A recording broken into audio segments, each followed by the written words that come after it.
বাংলার প্রাচীন জনপদ এবং এদের অবস্থান। পুন্ড্র, এটার অবস্থান ছিল বগুড়া, রংপুর, দিনাজপুর। একটা জিনিস খেয়াল রাখবেন, এখান থেকে বাংলার সর্বপ্রাচীন জনপদ হচ্ছে এই পুন্ড্র জনপদ, এবং এই পুন্ড্র জনপদের রাজধানী ছিল পুন্ড্রনগর, যেটা বর্তমানে মহাস্থানগড় নামে পরিচিত।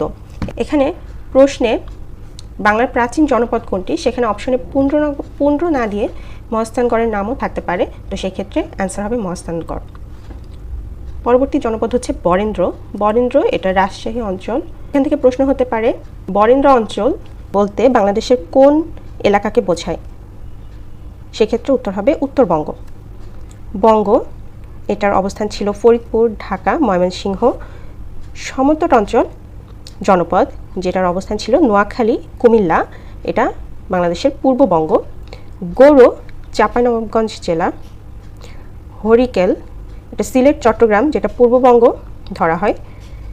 রাঢ়, এটা বর্ধমান, এবং এই অঞ্চলটা ভগীরথী নদীর পশ্চিম অঞ্চল থেকে গঙ্গা নদীর দক্ষিণ অঞ্চল পর্যন্ত বিস্তৃত।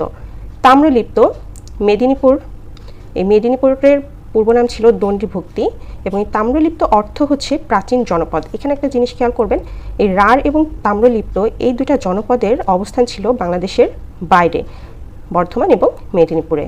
পরবর্তী জনপদ হচ্ছে চন্দ্রদ্বীপ। চন্দ্রদ্বীপ এটা হচ্ছে বরিশাল অঞ্চল।